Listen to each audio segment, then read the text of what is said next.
in Anishinaabe-Mowin, so the language of Anishinaabe people, it is a language primarily of verbs. So if I'm going to talk about a rock, uh, which is asin, A-S-I-N, um, it means not rock as a noun, but a verb to be a rock. Mm. So if you think of this to be a rock, it means it's constantly morphing and changing. And how I perceive that morphing and changing is immaterial because my time scale is completely different. Exactly. And you can translate that to be a river or to be a lake or to be a bay. And I think a bay, a lake, or a river are two of the best examples because they are physically moving for our eyes, Yeah. for our eyes to see that change. But then I was like, I found that much more interesting within geology because when we start to put animacy to things that we, in say, Western languages, don't put animacy in, then it's like, okay, how does one engage with their world? And when I was thinking about, okay, a rock is something that's constantly moving, it is animate, my little girl self was just like so squirrely happy when I read that. Because I was like, yes, that's always what I thought. These were friends. These were items that I brought with me back home to show my friends back in the US about the wonders that is Canada. I know it was very childish and all that other stuff. But yet, all of these rocks felt like king as a kid. They felt like someone who is safe. Mm. And so that's kind of where this project came about. Like I was interested in sort of like childlike wonder of working with the land, thinking about like pain and grief and using rocks to kind of hug you. Maybe I should start showing some images. Yeah, absolutely. Yeah.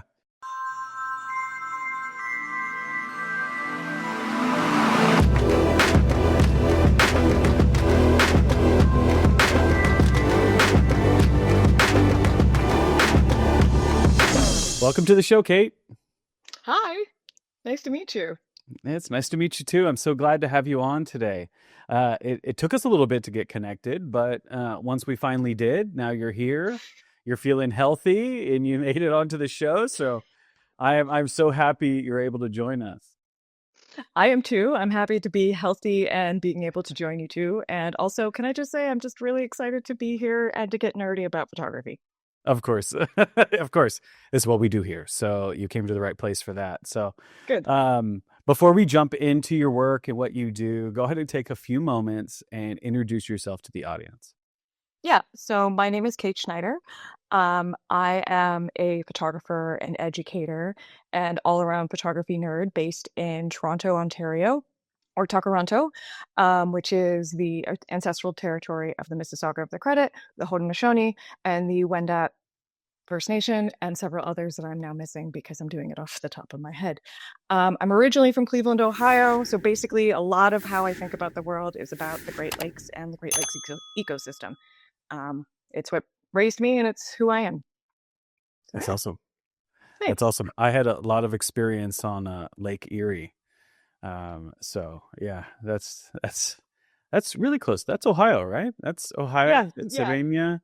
Yeah. Cleveland is on Lake Erie, where I'm, Yeah, there you go. and Yeah. and I have to say I've kayaked all of the Great Lakes, but Michigan, I used to be a kayak instructor, and the one that scares me is Erie. Yeah, they're so deep, you know? And so it creeps me out too. I don't know that I could kayak. Do you stay close to the edge, or do you go out into the middle? Yeah, You go I out go into the out. middle? Oh, Yeah, the one time I don't know. one of the times I kayaked in Lake Erie, I went out to the 5 mile water intake, which is like 5 miles from the shoreline. The scary thing about Lake Erie is it's actually super shallow. So you might be paddling along and then you're suddenly on a sandbar Oh, wow. and the water's Okay. like that deep. Wow. Yeah. I guess it's Superior that might be the real deep one, huh? It is. It acts Yeah. and smells it doesn't smell, but it acts like an ocean, which is Yeah, yeah. fun and also scary. Yeah. Yeah, yeah. I get to thinking about it. They have a fascinating history on their own, so Mhm. I think it's quite. It could be a very interesting history project, photo project. I bet there's so much to learn about them. But before we jump into any of that, I'm curious about how you found your way into photography. Like it started young, didn't it, for you? Yeah, I started in photography when I was 16, like officially, but my grandfather was an amateur photographer. Probably one of my favorite photographs he's ever made, and I probably should have a copy of it to show you, is of JFK, Oh, like driving in a motorcade, and it looks just like the day he died. And it's just, I love that the play that image does on you. Anyway, so my grandfather taught me originally, but like I officially became a photographer at 16. I was terrible at it. I ruined my first 5 rolls of film. I didn't understand why anyone liked it. I preferred painting and drawing. And then I started taking pictures of trees, and then it just clicked. And I don't know how to explain the click, but the click was just like, oh, this is what I want for the rest of my life. Like the what it magic 16. Yeah. 16? And so uh maybe, yeah, I'm old. I can still tell you my age. I'm 44. So, I'm getting up on my 30th anniversary of being a photographer. You're not that much older than me, believe it or not. So yeah, Good. we're gonna hang in there in the 40s together there. But I will just say, it's I see a connection often between like painting and drawing and stuff like that. And was it just a do you feel that those impacted your connection to photography, or do you think it's just a part of this artistic sensibility that you have? I'm actually going to go in a different route. So Perfect. I'm a neurodivergent person. I was diagnosed with ADHD probably around the same time um, I discovered photography, and had been diagnosed with learning disabilities when I was younger, but we really just find out it was ADHD and other neurodivergent things. And for some reason, photography was the one way I was able to find calm, Oh yeah. and I was really able to center my thoughts and feelings about the world. And it allowed me to articulate how I was feeling, or are able to articulate how I felt about a place. Mm. My first sort of photographic love was my hometown of Cleveland, and she still is. You know, I'm there's this ongoing project that we're not going to talk about today because it's still in development, but about Cleveland, Ohio, and my sort of relationship to it in terms of like memory and longing. So yeah, it's how I was able to make sense of the world, um, and in ways that I wasn't able to do through other media. It's interesting. But I did have an artistic sensibility. Like I was always the kid who was in the corner drawing. Let's be clear. But Yeah. photography took that kid in the drawing and put me in a different level. And I think Interesting. it's because of the speed of photography. The simultaneous speed of photography also allowed sort of like a level of mindfulness I wasn't experiencing in my other sort of daily life. That's my You know, that story. is it's fascinating. Like y- y- y- when you kind of get into the world of photography, a lot of time you have your own personal entry point to it, especially if you become a photographer, right? And so your experience really comes from your experience, right? But as I do this particular show, I've noticed that photography has a different impact on a lot of different people.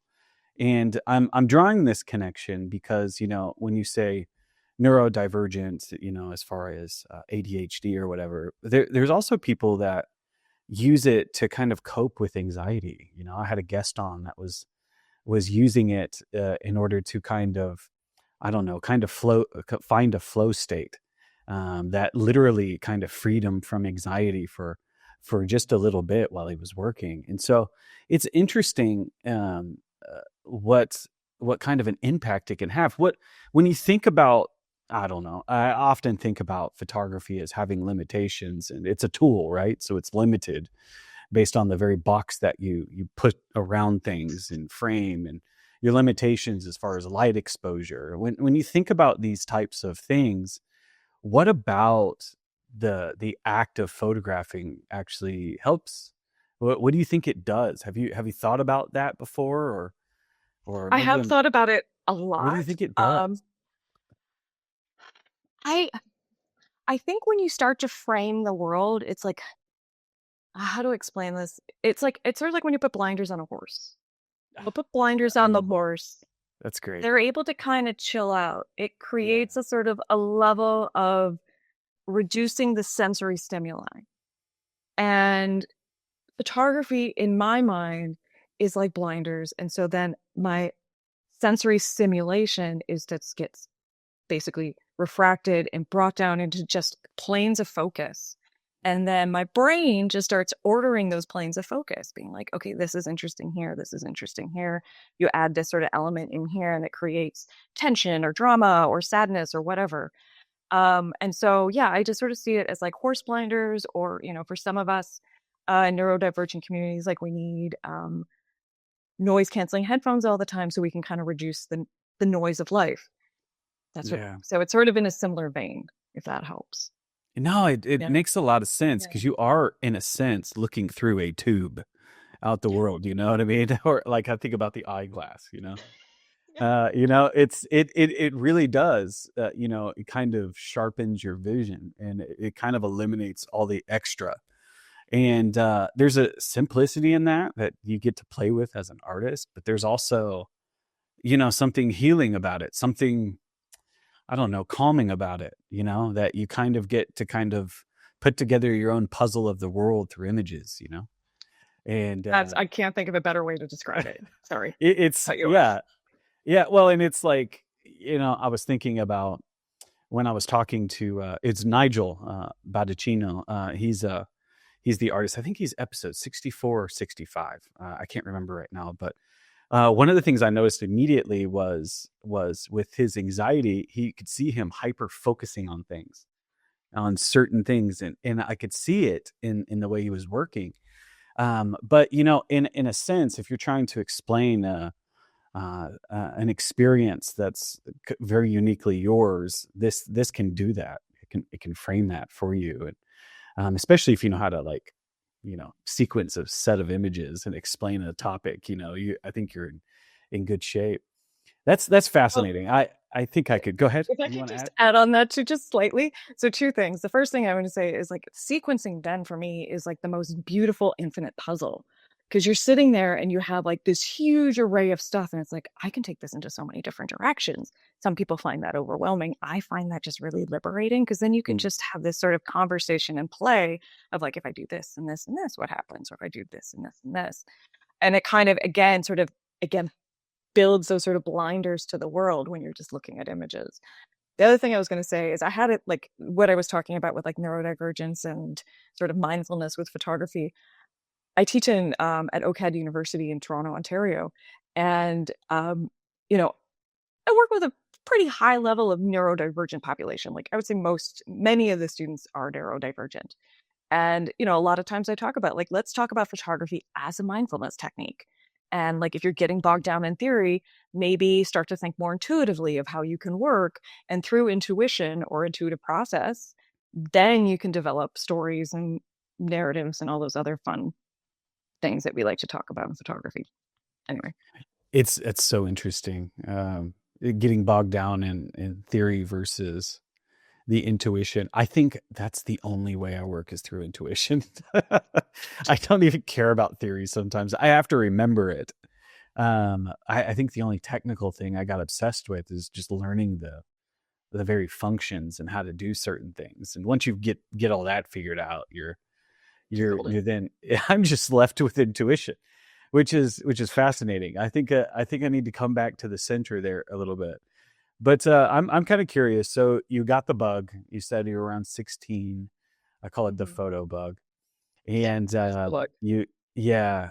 How did you develop? Did you go to school and develop that way, or did you take on Yeah. jobs? Talk to me about that path that led you to being an artist. So the path was actually fairly quick for me, from like going from photographer or being kid with a camera to kid with a camera who was getting paid.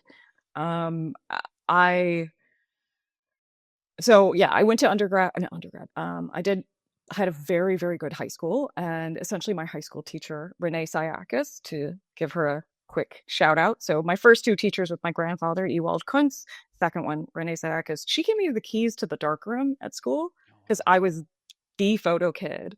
And I would spend every day until midnight sometimes at the school in the dark room the whole weekend. I had a lot of friends, you can tell. And so when I was in my senior year, I was starting to work for the local newspapers. And just I've always had this push and pull between art and journalism in my whole life. And when I was a little kid, I wanted to be Murphy Brown. I haven't heard that in a long time. Murphy Brown. Oh my God. Wow. Yeah. So when I was a little girl, I wanted to be Murphy Brown.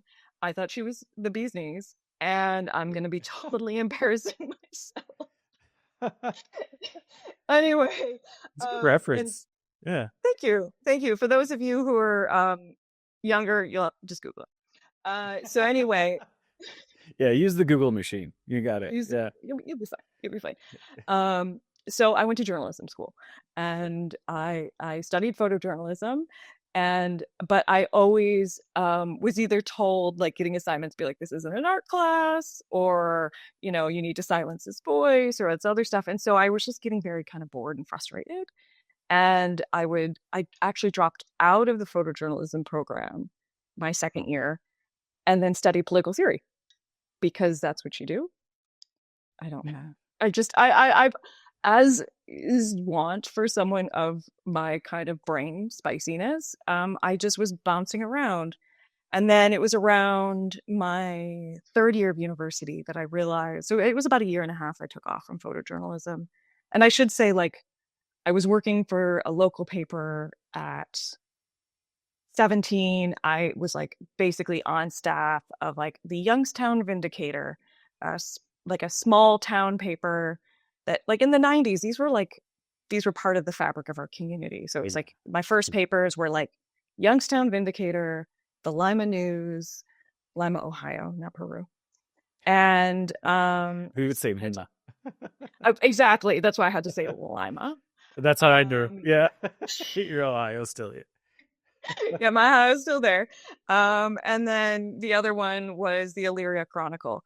And I always felt I was quite bored at these jobs. Like, it wasn't really itching the scratch, but I think it made me who I am as a photographer. Like, I still very much work and think and research like a journalist. And what brings me to projects is actually still kind of a journalistic mindset. Yeah. So yeah, that's sort of the trajectory. Then I went back to the photojournalism program. I graduated from it. Tried unsuccessfully to be a freelance photographer. Didn't really work for me, and then kind of did live this life of sort of teaching in universities, doing freelance work, and doing long form sort of photojournalism projects or documentary projects for quite a while, until I was in my 30s. Yeah, you said we were talking before the show, you were talking about pre 2017, and then this shift that happened after after 2017. And when I look at that work, yeah, it does kind of have a little journalistic feel to it, a little bit. It's not, but I could see the art influence on it. Why they would be like, I don't know. Yeah, but like it has a kind of almost, I don't want to say cinematic. I want to say storytelling vibe to it, you know? And I liked it. I was like, this is great. But then you were talking about a shift, and I did notice it when I was looking at your work.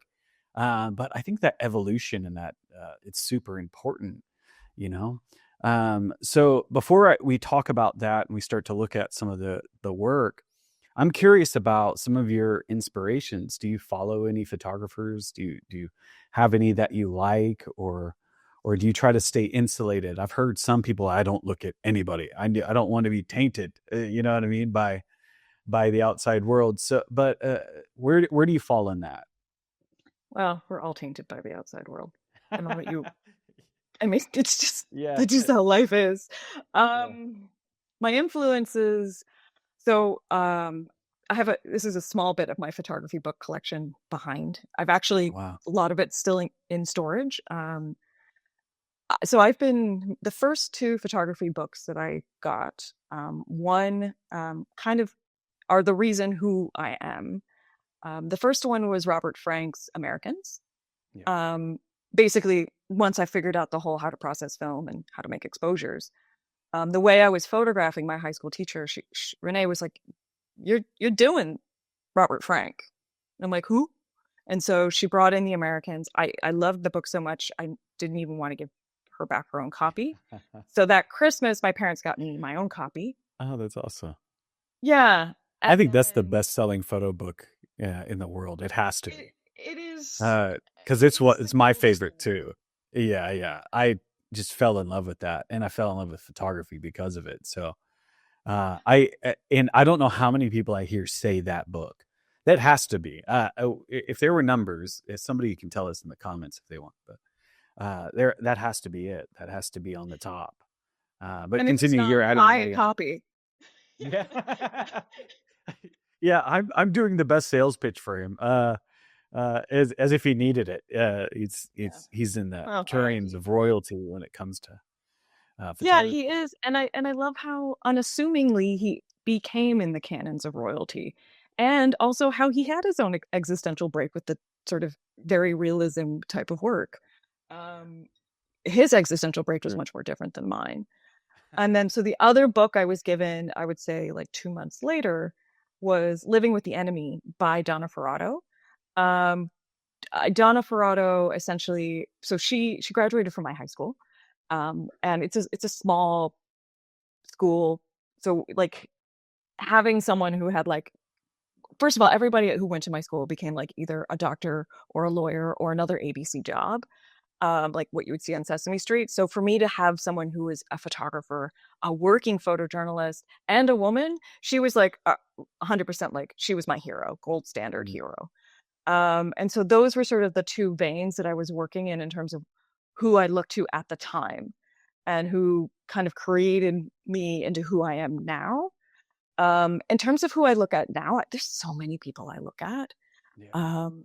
But I would say the artist that really, really speaks to me lately, and I would say lately is in terms of like the past 5 to 7 years, and people in the comments can tell me I mispronounced her name, Rinko Kawachi, and especially her book Illuminance. Mm. Um, the images that say so little and show so little, but yet I feel so much from every single time I look at the book and every time I look at either both the diptychs in the book or the single images. And it feels like for me as a book of poetry. And Mm. so the type of work that I'm really interested are photographic books that feel like poetry or feel like poetry books. And because I sometimes find poetry can kind of tell us these things that prose is our use of prose, especially in the English language. I can't speak of other languages, but our use of prose in the English language limit us, where poetry creates that expansion that we might Mm. not get from prose. And I see that especially in photographic language as well, when I see more poetic language being used. So, yeah. Mm. I So I think know that's there's a true. huge jump between those two types of work, but I see like Robert Frank and like Rinko Kawachi, to me, they're in the same ecosystem. Um, a very different ecosystem, but a very similar because like they're talking about feelings.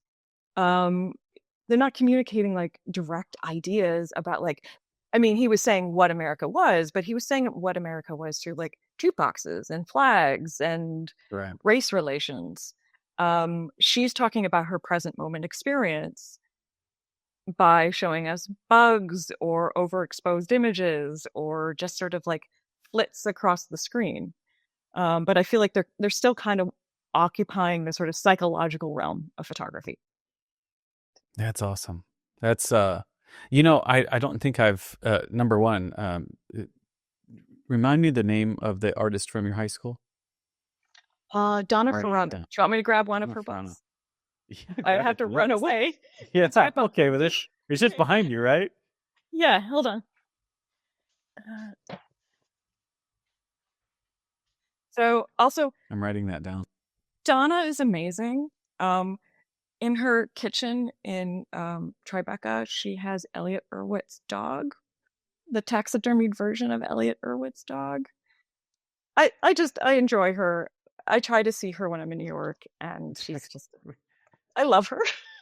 Anyway, this is Donna Ferrato. It's a little bit whoop, Living with the Enemy. It was a seminal work because it was the first time domestic violence was really visually shown. And the work, I'm getting my teacher mode, I'm sorry.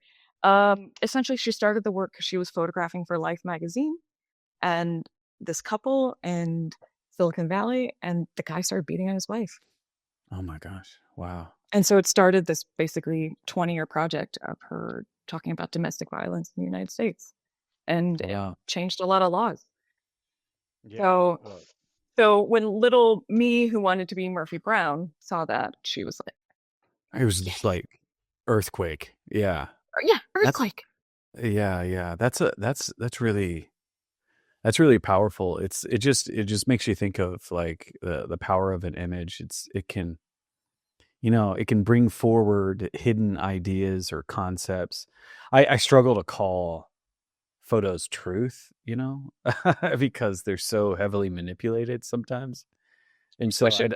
I hate to draw that connection, but it can definitely invoke a feeling or bring something to the surface that may not have been seen. That's definitely one of its great contributions to the world, and that's awesome. I'm gonna check that book out.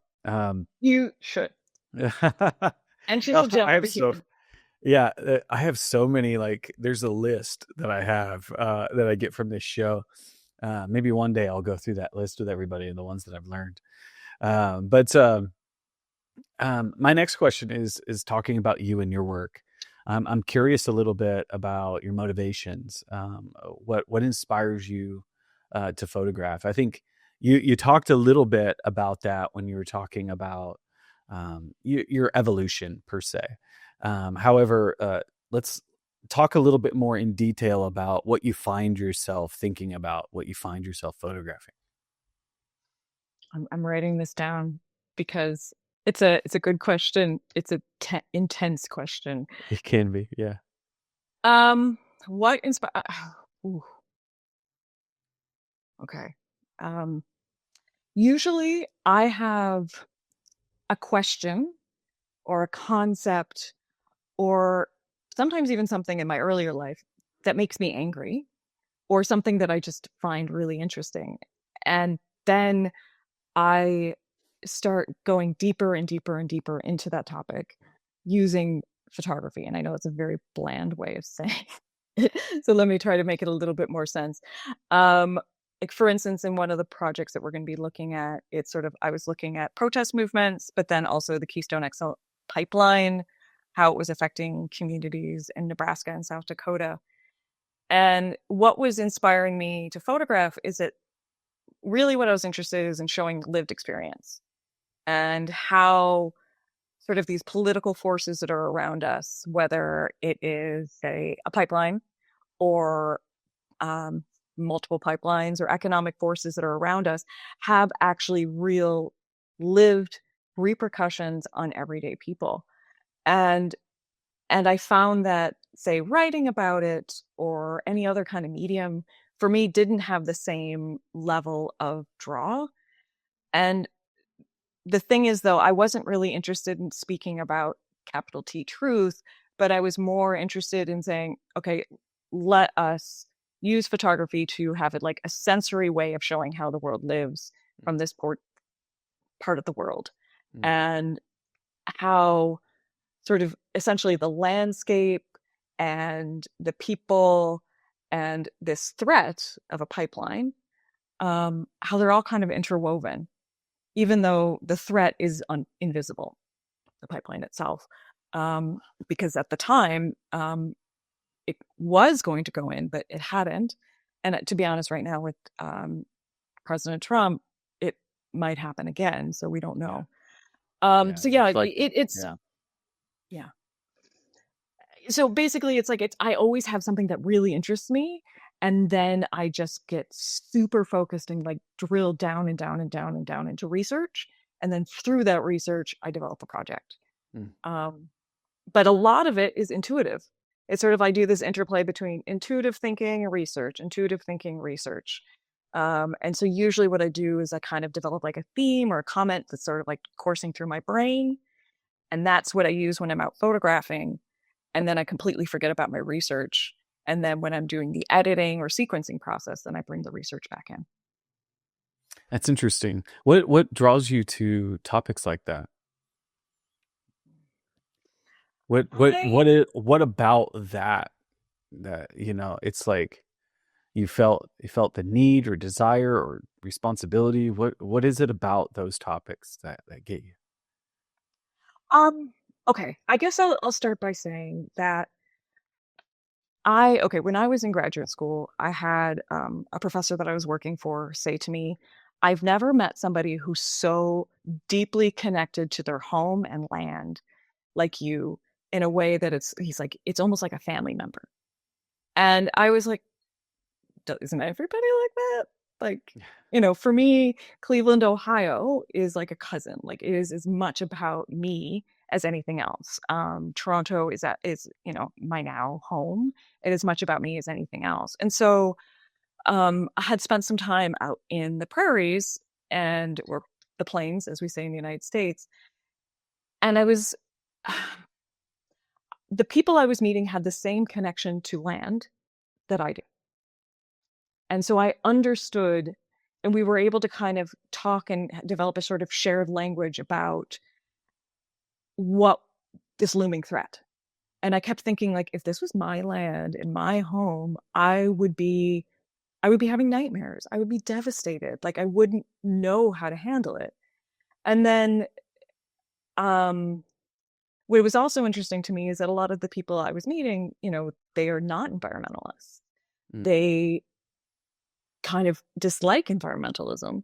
They kind of sometimes go on rants about the EPA, but at the same time understood what it meant to steward a land, make sure it's healthy and happy, and what kind of plants are needed to keep, say, cows alive, or what kind of plants are better for cows or worse for cows. So I was really interested in sort of these dichotomies that are going on, but then also our shared experience about land and land use. Mm. It's interesting. It's just I think it's I think the topic and stuff like that, of course, it has its own, you know, weight to it and so on. I guess what I was coming back to is, and I guess maybe you said it and I missed it somewhere in there, but I think the underlying thing that speaks to who you are as an Mhm. artist, as somebody, as a maker, and who ends up kind of exploring different topics and stuff. What is it about that kind of connection to the land or what have you that is you? I think you said your teacher says, well, you have that connection to the land. I thought everybody was like that, but what do you think it is? If you were to boil it down to a word, what would it be? Would it be? I don't know. I guess that was No, my I question. Yeah. um boiling it down to a word is difficult. I'm It's not good more at about that. like you though. I'm curious about I you mean, as far as I love the topic frogs. itself is important, but that Um, no, okay, so what is it about land? no, Huh? the story, the story. Yeah.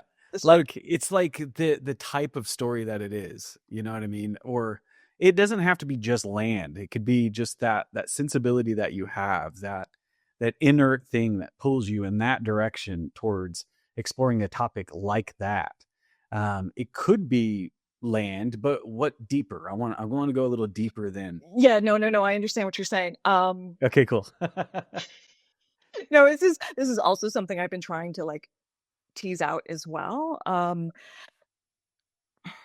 Before I was an artist, before I was really anything, I was a little kid who spent all day, every day out in the woods, Yeah. um, discovering bugs, rocks, trees, building forts, getting help from my grandfather to build forts, mucking around outside. And so my first and primary love in life has always been the natural world.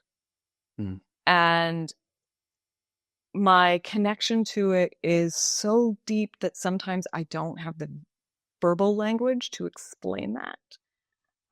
But it's something that, to kind of quote the Yeats poem Lake Isle of Innisfree, I feel it in the deep heart's core. Mm. And so my relationship to, say, projects, when I was thinking more as a documentarian, I was thinking of like, who are people who also have this feel it in my deep heart's core about land? Interesting. But yet, as the post 2017 person, is like, no, no, no, no, no. How do you feel it in the deep heart's core? What does that mean for you, Kate? Because I was so spending, quite frankly, the first 20 years of myself as a photographer looking at other people and never thinking about, okay, well, why do you keep kind of going back to rural spaces? Why do you keep going back to, um, yeah, like for instance, before I was doing the Keystone Pipeline work, I'd spent about 6 or 7 years photographing demolition derby communities. I wasn't interested in demolition derby. I was interested in why people do demolition derby.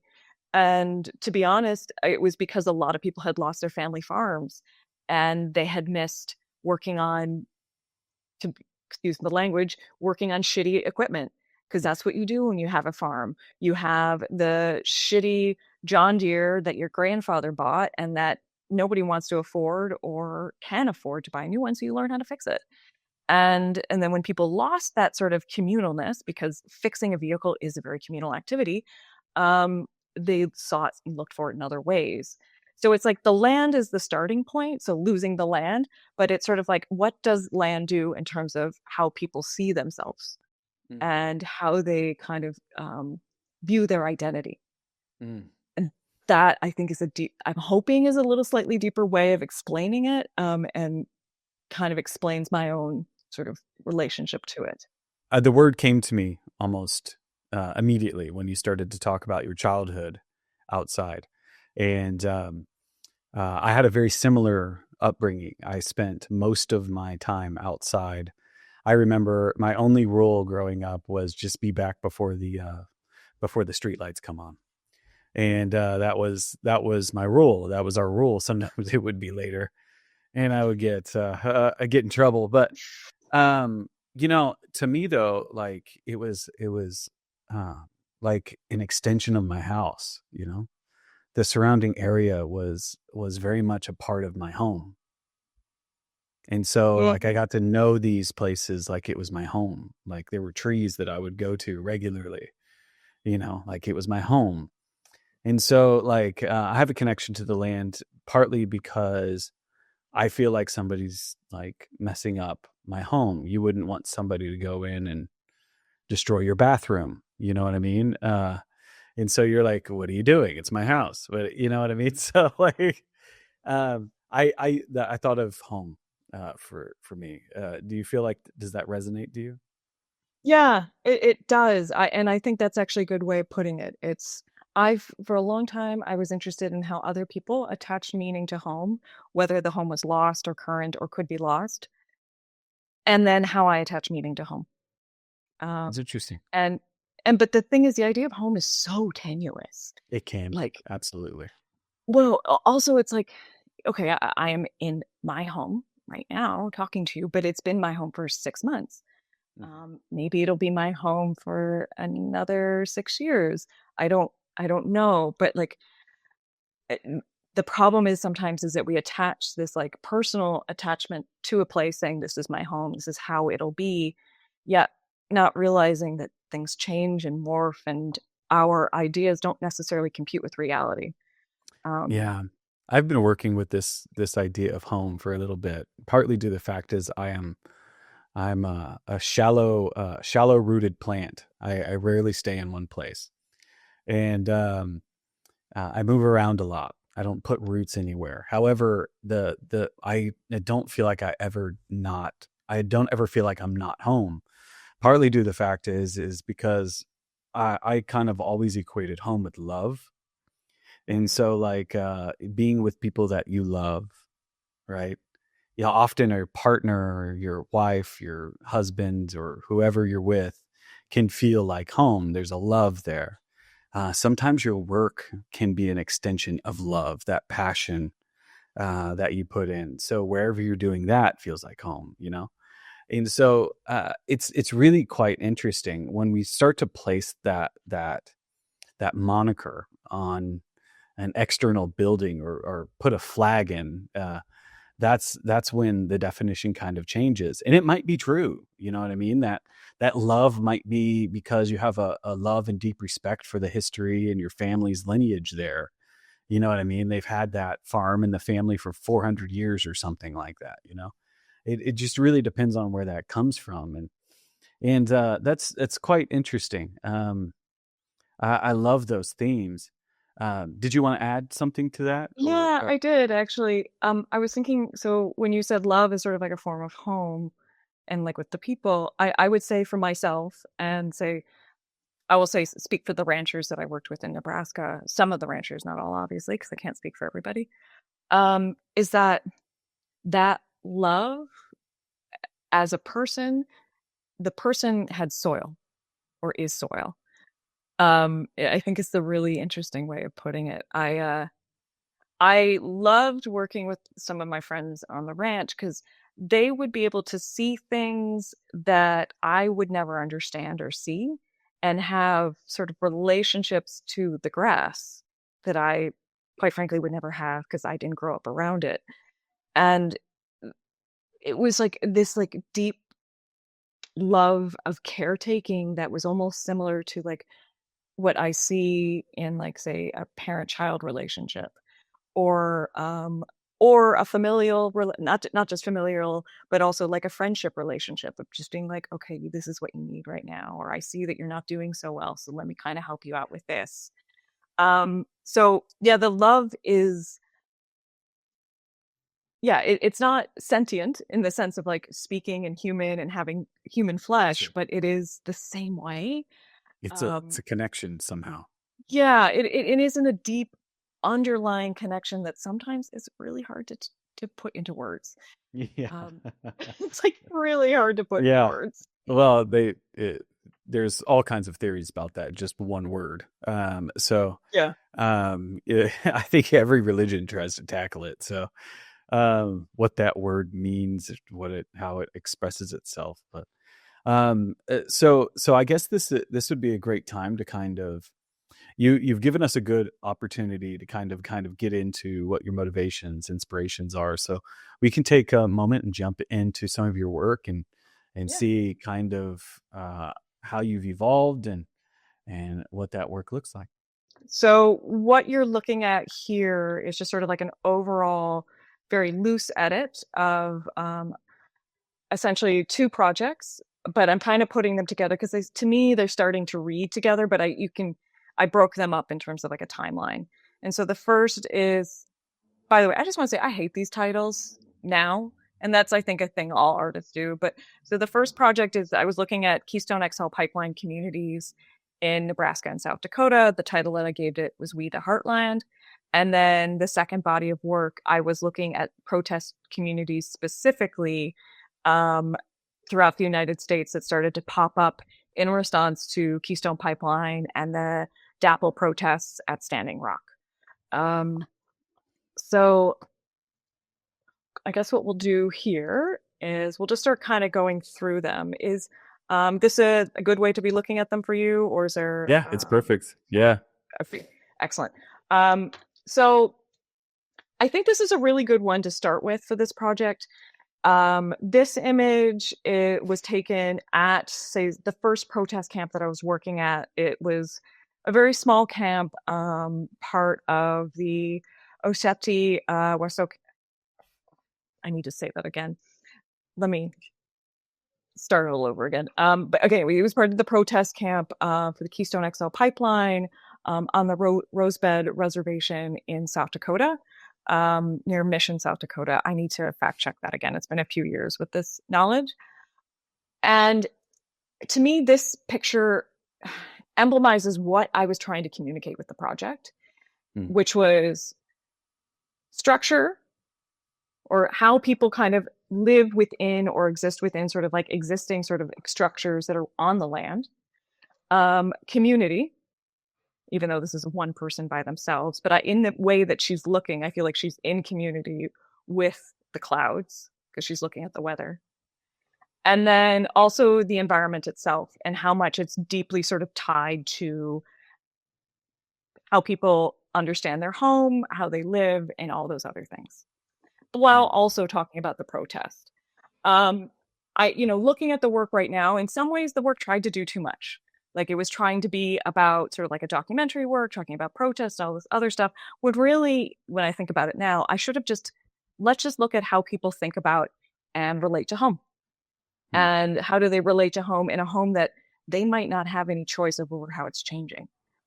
Um, so so what I started to do is I started to photograph like directly on the pipeline proposed route and photograph communities. So this last image was directly on the route. Um, Here's a branding day at the Kilmurray Ranch. Um, Again, the pipeline would be basically going straight through their ranch at several locations. And then also just sort of photographing in and around the community. So this is Atkinson, Nebraska. And I was interested in sort of like these very quiet moments, but how the landscape is both being reflected outside by how people are engaging with it, but then also inside of like how different objects or structures are being seen through, say, oh, this one went too quickly. For instance, with this particular image here, it's like you have that sort of very Western American aesthetic seen through essentially a puzzle that's in, say, a community center. And then these sort of like also sort of moments where the deep horizon line is always sort of pervasive through all the images, because essentially the place is bisected by two things, a very flat land and a very intense sky above it. And so I Mm. wanted kind of to talk about those sort of two sort of physical entities within most of the photographs. So a lot of them have a very similar visual pattern, and that was intentional. Um, Wow. yeah. At the same time, to jump to this photo, I was interested in looking at sort of like the protest actions and movements and photographing those, and just how people who normally were never political, like in a lot of the Midwest, the idea of being like overtly political, mind you, this is pre 2016, was kind of anathema for a lot of people because it was thought to be not being neighborly. But then when people's own land, livelihoods, and history and sovereignty, speaking of the sort of the First Nation communities, when those were being attacked, people who normally wouldn't say have a very political active action or weren't very sort of overt in their sort of anger towards someone, like these two people here, suddenly they were, and they had a permission to. And so that was sort of the through line that kind of connected me to the work.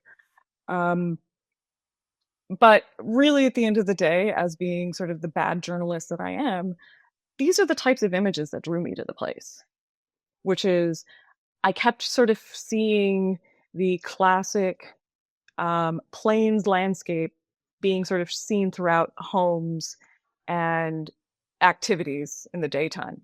A lot of the work I was also kind of jumping around and sort of looking at how sort of more traditional, so like settler white communities and indigenous communities engaged with place and developed community. But really my main interest, like I said, was in the landscape. But my voice for a long time was like, no, no, no, I got to do this traditional documentary stuff. Or really, when I look at the work now, like these are the images that I think have more staying power and interest to me because, like for instance, in this here image here, I see use and disuse, or not disuse, but lack of use, even though I know this baseball diamond is used quite often. I see community and culture, and even though it's absent, it is still very much present because you can tell the lawn had been sort of mowed recently. There is care, while at the same time, maybe it needs a paint job, but who cares? Like there's other things going on that people need to think about. Um, Wow. What a place. so Great angle too on that. yeah, Um, I need to say, like I spent. Oh, sorry, go on. No, it's just I was just admiring the composition. It's very nice. Yeah, That when this it's image came about, I was like, oh my God, gleaners. perfect. And Yeah, yeah, I and it's yeah. actually like technically it's not the world's best image. Like there's some issues with it, but I was just like, oh my God, the gleaners is happening in front of me. I need to get this done right now. No, Um, I'm not looking as far as for me composition. I'm looking for like immersion, I guess is the best way mm, I can say that. And mm. the overgrowth in that, it feels very country. I It mean, feels very, it just reminds me of, there's I'm very much in the country they call me a city boy, but in the city they call me a country boy, so it's like, same thing. yeah, I get these two worlds, but I've been exposed to both, so I guess I have both in that in my blood there, but um it just I just like the way that is, and then the single light on that, it I think it's its own little hero. I really really like that. Who could play a game with just that one light, I uh know or maybe it it's wasn't there for that. Maybe they play until sundown and then they just need a little light to get out of there. yeah, yeah, yeah. Yeah, yeah, I don't know, it's hard to say. Sorry to jump ahead. I should have gone back to that image You're okay. You're okay. while you I were just talking I about it. just really liked that one. The other one I really really liked was the truck with the trees. Let Uh, me. Oh, Bonnie. yeah, Okay, let I me. You're really gonna go enjoyed back to a that one. contact sheet view. I love this one. This is a I great find, great shot. yeah, if anyone has spent any time around ranching, it has a lot of hurry up and wait feeling to it, and then there's this moment of just frenetic activity. Yeah, Um, and I just sort of love how all the trees, the cottonwoods, because yeah, cottonwoods are probably one of my favorite trees to photograph. They're so yeah. expressive, and they're just sort of leaning towards her, and she just has this like, "Guys, you done yet? Why haven't you brought the cows back?" kind Yeah, of feeling to it. Yeah, it's yeah. I have to say, when I've had this work in exhibition, I have to say the images that I tend to show more are the ones that you're mentioning, like the baseball diamond, yeah. yeah, Bonnie waiting by the truck, and so forth. Yeah, the drapes image. Oh, yeah. Yeah, that one's just really just aesthetically it's pretty nice, but it's you really start to kind of yeah, at first you're like, what is that? And then you're like, oh. And but you know what it captures for me is that it's there's really not a lot to do other than work in the Mm-mm. country. So Work anybody that's very. not working, they're looking at that all the time. Yeah. So it kind of captures the slowness of things, um, and And how I think days can slip by for some people. For me, that's what it invoked. I don't know. But go ahead. You were going to say something. no, you actually, I love that you see that. So this image was taken in Rosemary Kilmurray's living room. Rosemary Kilmurray at the time was in her 90s, and so she was the matriarch of the Kilmurray family. She passed away in Mm. 2017. The first time I met her, I almost started to cry. It was like I was hanging out with my great grandmother again, and her Mm. house reminded me of my great grandmother. There was just this just like very beautiful sensibility to like design, but yet not like overly romantic and not overly done. And this was her view, Yeah, because she was mostly chair ridden. yeah, And I loved this softness of it. And, but yet at the same time, this is where people would come in and out from their work every day. So she would always know who was working and what was going on and how the cows were doing just simply by sitting there and watching. yeah. That's interesting. It's Yeah. just an interesting view. I think I can see where this wouldn't be photojournalism per se. Yeah. But I don't it's still telling an amazing story. So um Yeah, you can continue it. You had a lot more to show, so let's get to it. Yeah, let's get through it. But also you can tell me if I'm showing too many. I would just say this image really started my like who am I question. Like maybe I don't do documentary anymore. And I would say also sort of like this image here. It was just again, I really wanted to show, like you said, the slowness, the expansiveness, the Yeah. solitude, but yet markers of community are always present even if it just that marker of a community is just someone's standing solitary. And I always enjoy the kind of the idea of like showing a solitary person. I showed a few images earlier of not a solitary person, like sort of like large groups of people. Um, and even looking at them now, I'm like, I think if I did a like a re-edit of this work, I would take those out. Um, Yeah. the I mean, that it could then start turning into this translation or reading of like person alone, completely uh, without community, with like completely solitary. But I don't see it as that. I see it as person in relationship with the ground, Yeah. or person in relationship with horse and ground. So they're in relationship with the sort of non-human world, but it is deeply tied to the human world. Yeah. Yeah. Um, Yeah, and so that's like when I look at the work now, that's what I can see those were kind of like the through lines, whether it was this image Interesting. here, um, this image of Richard and Michael, um, or this image here.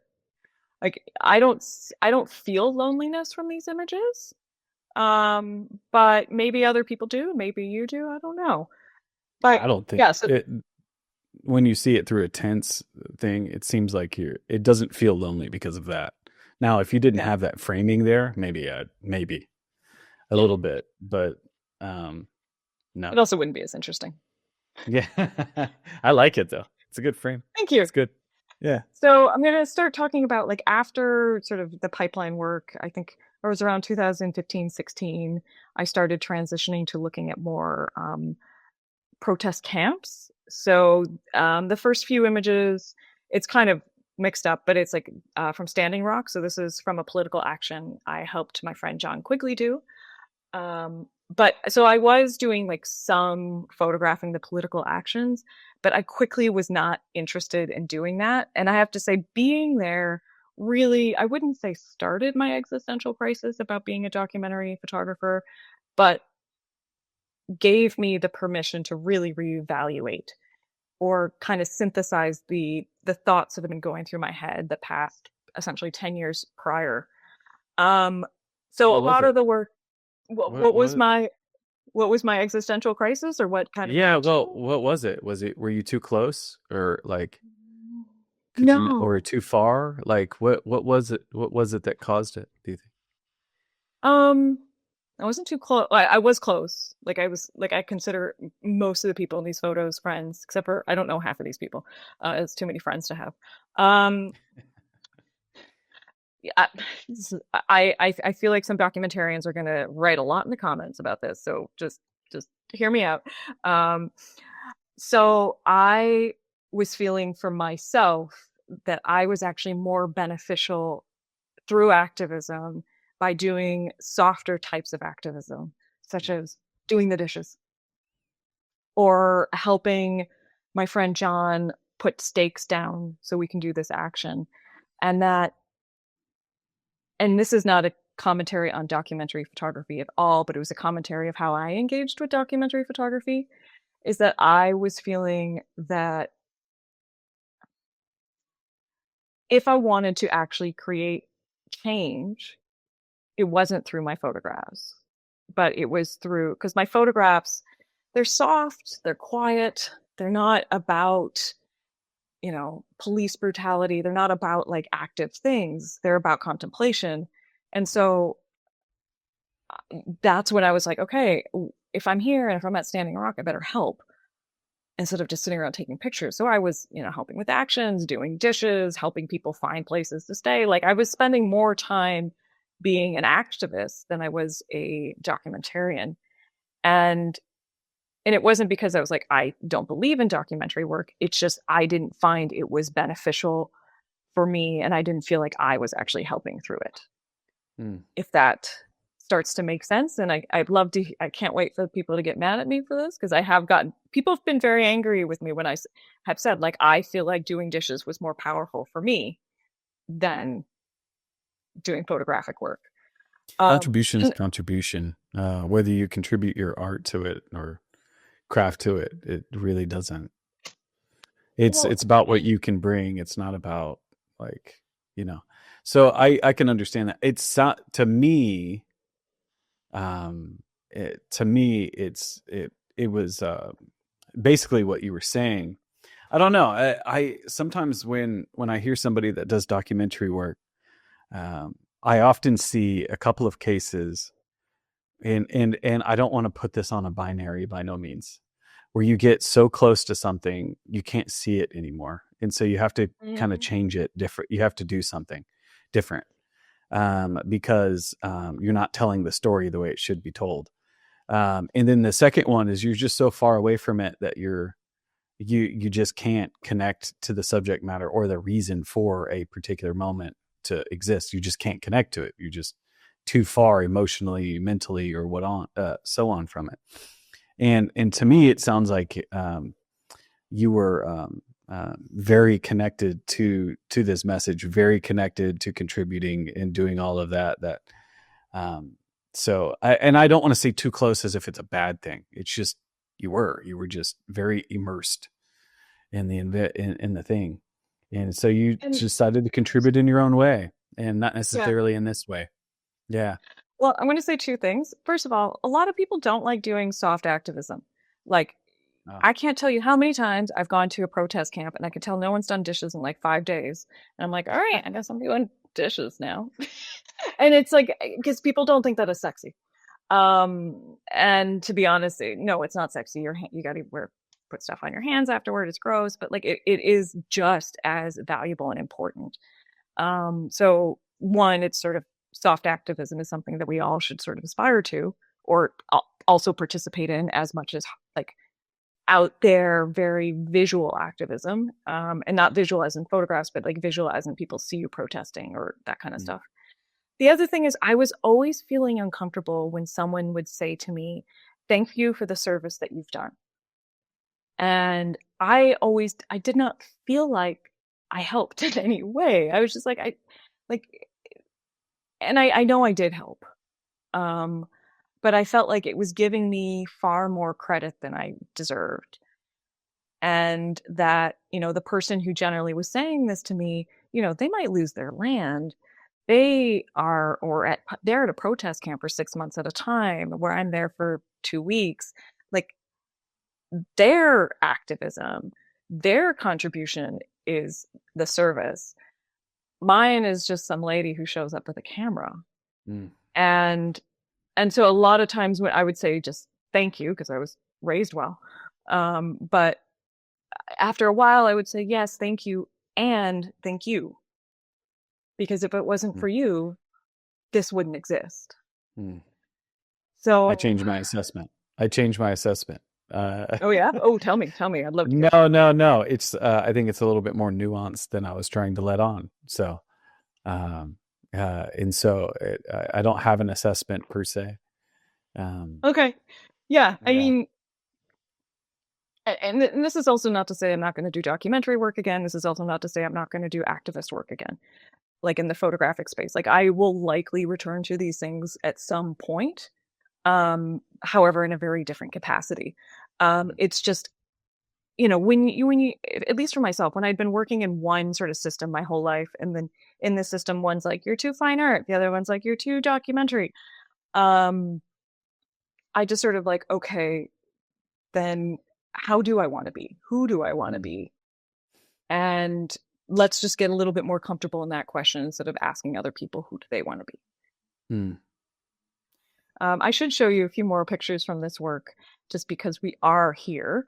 But with this work, and what really started the change is I was interested in sort of the visual, again, physical structures of how people engaged with the land, engaged with activism, whether having the American flag upside down, um, sort of like your obvious indigenous sort of markers of like teepees.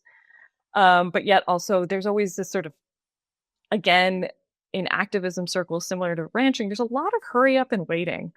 So, I'd be at an action and someone would be like, you know what, I have been here all day and I'm very tired. I'm going to take a nap.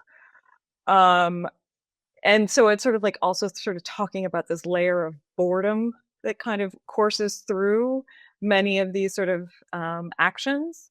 And not saying it is a boring space, but it is a lot of like, okay, we take the day, we, have nothing going on. And then we're going to go to, do a protest here or do an action here, or we're going to spend a few days planning for it.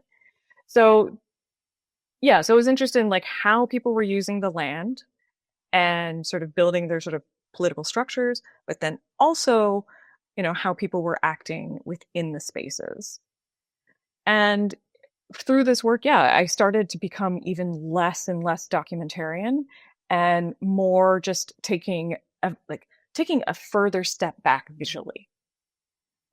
And just started thinking about the not I don't want to call politics a theater because it is and it isn't. I mean, okay, to be clear, the United States is a theater, but activism isn't a theater, but there is always sort of a performative active action to it. And so I was looking for the moments outside of what the visual you expect, like people just sitting around waiting for a protest, taking a nap between actions, um, what does it look like behind this temporary shelter that's being built at this one camp near Marfa, Texas?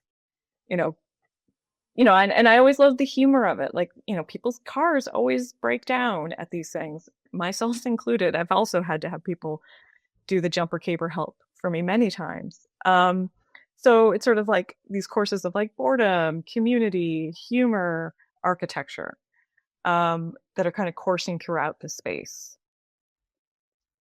Yeah, So I just can't. It's we protesting out in the middle of in the country. It's not New York, so it's not like you're stopping. It's like I bet there is a lot of waiting.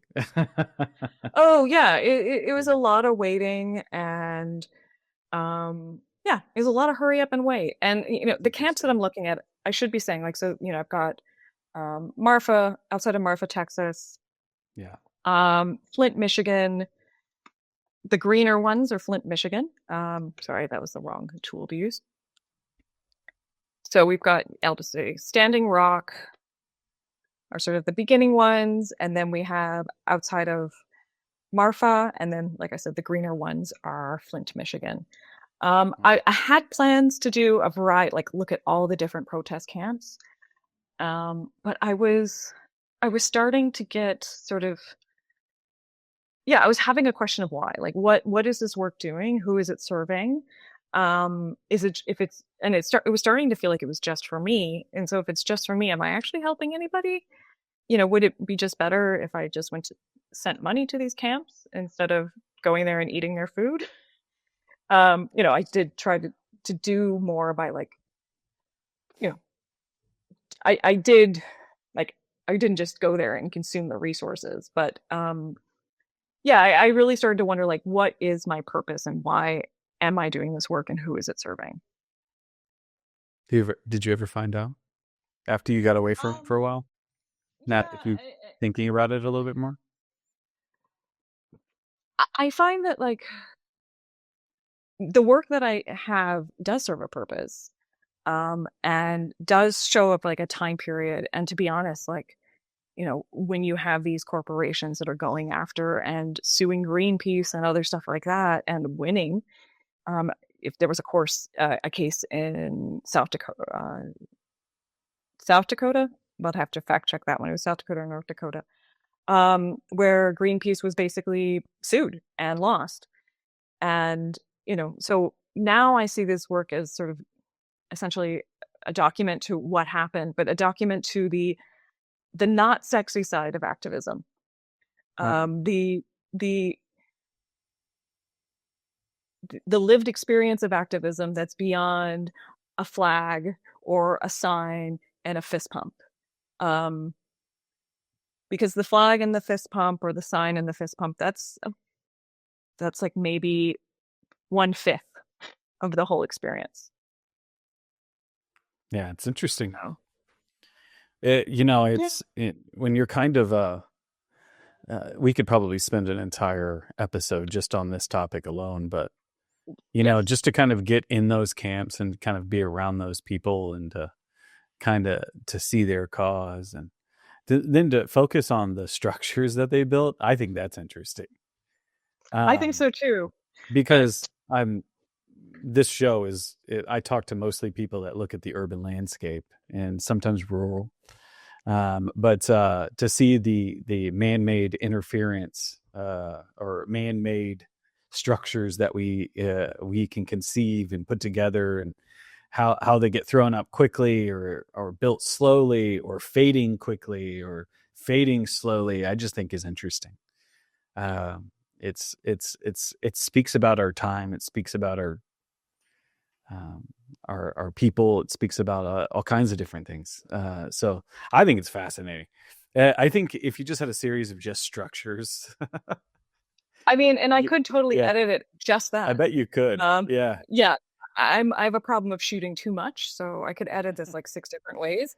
But and I think really getting back to it was coursing through, again, getting back to the idea of home. It's like, how are people creating and building home within these sort of temporary, ephemeral spaces? And how is that way of relating to home seen by how they work with each other or work sort of within activist structures? The other reason why I kind of quit, and I didn't really say this much, is that like I found that there was a lot of different types of people who were sort of interested in this and engaging with it. Whereas there were a lot of white people that annoyed the shit out of me when I was at Standing Rock, because I found that some people were kind of treating it like this hippie rave, and where I felt like it just was quite rude to the Indigenous lived experience that was going on. And I just needed to step back from it. Like, it's like I was just getting angry at people who were just living their lives, but I felt I needed to get a step back, kind of saying, like, getting too close, because I felt like how some people were engaging with Standing Rock was not necessarily about environmentalism, or it was about their version of environmentalism, but not sort of building an Indigenous settler alliance. Yeah. And it's so interesting. Instead of just getting angry at people, I was like, maybe I just need to take a step back and help in other ways. I think that's interesting. What like these things you could almost think about the different type. When you have something like that, like an event or some kind of protest, it's the kind of people that get attracted to it and want to join it for their own particular reasons. That's interesting. I was thinking of your structures and stuff like that, and I was thinking, and I was typing over here, and I was thinking you could probably do something like the Beckers, just structures, Yeah, I totally could. Yeah. I think that would be really interesting. Yeah. And kind of play with. Oh, sorry. Go ahead. Just kind of play with history of photography that way. I would love to get back to this work and make it into a book, because I've been away from it almost 10 years now. So I feel like there is an avenue there that I can just more talk about this, the 2010s and how environmental movements were working in the 2010s. And now a lot of these people are afraid to protest. And well, that's a whole other discussion for a different day. It is. This whole subject is there's just so much tension right now in the world, and it seems like these kinds of I keep wanting to call them events, because in a sense they are, but these kinds of protests are happening all the time, whether it doesn't matter which side you're on. Everyone seems to be angry and protesting about something. And it's fascinating. We live in a very fascinating time. But I think I've said this on 3 episodes already. I think that's a Chinese proverb. May you not live in interesting times. Um, yeah, because you don't want to be living in an interesting time. Yeah, you want it to be chill, great, you know. Yeah, I do miss But the 90s. yeah, I do too. Oh, my So easy. Nintendo, my Super Nintendo. Super Yeah, Nintendo. All I wanted was a Mazda Miata because I just thought there that you was go. cool. And my There you first crush go. had one, the 90s. Yeah, that's Um, Mazda Miata. Yeah, yeah, that's interesting. Yeah, I just we were remember all wearing the something. Pepsi and the Mm. Coke commercials, the wars. That was it was an interesting time. It Yeah. was a good I time. mean, I don't want to call it it was a good interesting. It time. was a good time. It was a, Yeah, yeah, it it was. was, mind you, it Yeah, was in still my the 90s. childhood. Yeah, it was when I was, high school and middle school. Yeah, yeah. All right. I So, guess I should say, if we had grown up in, say, Rwanda or Kosovo or Bosnia, I don't well, think we would say 90s were that great. naturally, naturally. Other people are like, Yeah. just know we're not total dicks. Yeah, Sorry. yeah. Well, Go it's again. true. Well, then you think about 1989 to 1991, the fall of the Berlin Wall and the collapse of the Soviet Union and all the tension that happened. All of that. Yeah, it was definitely in certain parts of the world, definitely not the same kind of experience. But North America, yeah, very different. what's that? North America, very, very different. Yeah, yeah. Well, we were so insulated. We didn't have the internet yet, or social media. We didn't know it was going on. Now everything just gets literally transported into your. As soon as it happens, you see it post. And about 15 different opinions on it. And you just don't even know how to make sense of the world. And Nope. I can't help but think that maybe the 90s were so like, I look back at it fondly. Maybe it was because of that. I wasn't. I could just be where I was and enjoy the place where I was at and kind of just enjoy my neighbors. But now it seems like it's just a different kind of experience. I don't know if it's I don't want anybody to think I'm some kind of like expert in that or whatever, but I kind of think about that often. Um, Well, to kind of get back to sort of like the idea of like ADHD thinking, mindfulness, and all that other stuff, our phones mediate our reality constantly, which constantly. then prevent us from engaging in present moment experience. Because the Exactly. moment I take my phone and put it in front of me and start scrolling, I am unable to engage with the fact that, like, how the sun is moving in front of me and what my dog is doing, any of those other aspects of life, Exactly. and just sort of in this sort of internet bubble. And so, yeah, and I think that's why we're sort of talking about this wistfulness of the 90s, because it's sort of, you had no choice but to be present, You had no choices. Yeah. unless you played video games or watched television. Yeah. And the video games weren't that good. And most of them were so hard you couldn't get past the first level. Unless you were like super expert. Yeah. Uh, or maybe I didn't know how to do it. My brothers are so much better at that. I was throwing sticks at them. Just trying to I go was outside. outside. I couldn't, Go I was an outside. outdoor cat. Yeah. Same. Same. Exactly. So this was kind of like that early work. And so talk to me Yeah. about what you're doing today. And you said you had this kind Yeah. of aha moment in 2017. Talk to me about that. Um, yeah, so in 2017, I came back from Standing Rock and I had my closest friends over for dinner who are very much in activist circles. And I unfortunately just had a huge rant on them about like how I'm like, I didn't know the purpose of what I was doing or what everyone was doing, and I'm not going to do that rant to you. But I was like, I was just feeling very angry and I couldn't really figure out why I was angry. And to be honest, to this day, I still can't really kind of enunciate those feelings. But I just knew I needed a break from documentary photography. And I knew how I was speaking photographically wasn't how I wanted to speak. Mm. But I also wasn't certain how I wanted to speak. Um, So I would say between 2017 and 2020, I made a lot of bad work, like a lot of gobsmackingly embarrassing work that we're not going to talk about today. But I think it's important to make bad work. I just want to Yeah, me say too. bad work gets us to where we need to be. Because then, now, if a person makes bad work and just thinks it's great all the time, I'm sorry, good on you. But Yeah, I you're gonna personally find think out you if can it's never. good or not. Yeah, you will. You will. Eventually. And people, yeah, people will tell you, and you Yeah, can just, exactly. they're all mean, or you can Yeah. listen. Yeah. Um, It's yeah, and so I was making, I would say bad work or very surface level work for a while. And really what the question throughout all the work were two things. One, I was sick of making work about answerable questions.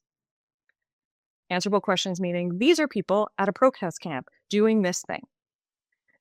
This is how the physical structures looked at their protest camp. So I was tired of answering questions through photography because, mm, as we kind of talked about earlier, photography tries to mimic truth, but we all know it's a simulacra of truth, you know. So really what I was starting to be is like, okay, I want to use photography to ask unanswerable questions. And one, and I want to use photography to think about not how other people engage with their environment, but how I engage with my environment. Because the through line, as we talked about, was always about, for me, kinship with land and kinship with the environment. And really, this kind of gets to my first love in life, which is geology. mm. I know this sounds like a weird kind of transition. No, not at So all. I have that same passion. It was the yeah, one college class where I got over 100%. I that's loved impressive. I love it. geology. I So loved it too. yeah. I don't know why. Well, I can explain why. Yeah, you probably can. You might be the only person. Everyone goes, I don't care what's in granite. I'm like, but look, that's not. Anyway, go ahead. It's okay. So I'm gonna hold off on telling why in a minute.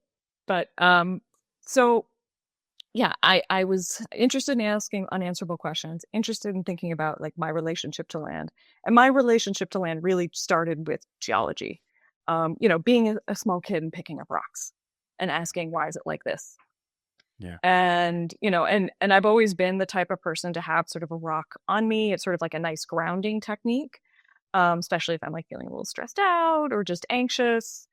Um, and so I was thinking about these rocks that I've sort of had in my physical rock collection. Some of them since I was a little kid, some of them from a now deceased great aunt. Um, and so through that work, I was thinking about like what is the meaning that I attach to these inanimate objects? And how can I speak about that meaning other than just putting it in the studio and going, oh, look, it's pretty, it's a rock. Um, because my issue with sort of a lot of, and it's changed since did this work. But my previous issues with a lot of work around geology is that it was too emotionally removed Hmm. from the idea or the why. Um, and let me kind of get to this. It's like with the work or with geology, I wasn't interested in scientific knowledge because I'm not a geologist. I'm an armchair geologist, I guess is a best way to say it. I can end my screen sharing. So yeah, I would call myself an armchair geologist. Like I learn about it and I think it interests me, but I'm also not interested in crystals, like Hmm. crystals as mythical or crystals as a sort of have mystic understandings. And I'm not saying when people have ideas around crystals and stuff like that that they're wrong. It's just I'm not interested in that. It's I just a was different more way. interested. Yeah, it's a different way of knowing and it's a different way of engaging. I was interested in somewhere in between those two spots where how can I talk about sort of the intimate and sensory connection that many of us have of like, why do we pick up this rock? It's not because it's scientifically interesting, not because we think it's going to like, you know, change something of our anatomy or our way of being. It's just because we like it. Hmm. Well, that like it is deeper than that. So that's, and that deeper, I found that like written language didn't really talk about it. Human language, human and written language weren't able to do that. And so I started thinking about sort of some readings that I've been doing over the years around psychology, especially called sensory motor psychotherapy. And sensory motor psychotherapy is basically, okay, think about how a person experiences, say, traumatic events within their body or feels stress within their body. How does their body react? And then also questions of like, okay, how do you ground yourself? Do you ground yourself by like using a variety of techniques? And then I started to think like, well, my whole life, I've been intuitively grounded myself through rocks. Hmm. Why? What am I getting from that? They can't talk to me. And, they're only animate insofar as I move them. So this kind of took me on this weird little train of thought where I started getting interested in the language of animacy, and then also experiences around time. Like, how do I experience time? How do you experience time? How does my dog at our feet experience time? How do rocks experience time? And they're all very different.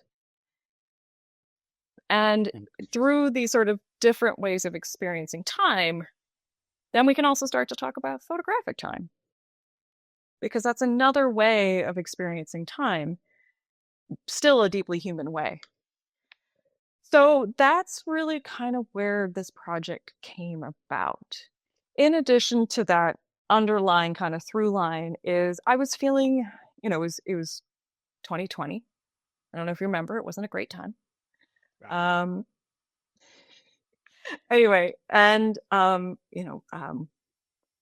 was living in Canada. My parents were in the United States. My grandparents were in the United States. My grandmother died. I wasn't able to see my family as much as because they couldn't come across the border. And I was feeling a lot of sadness and grief. And um, and whenever historically I felt a lot of sadness and grief, I go to this place in Northern Ontario, or I go there anyway, but like it is a place that I go to that is sort of in and of itself a grounding technique. And so I wanted to sort of essentially talk about how much I love this place, but also how this place is deeply tied to geology. Um, it's on the Canadian Shield. The Canadian Shield is essentially where bedrock, so billions of year old rock, some of the world's oldest rock, they're exposed to us. Like we can see them, we can walk on them, we can be on them. And the reason why we can is because glaciation kind of scraped off all the dirt and stuff.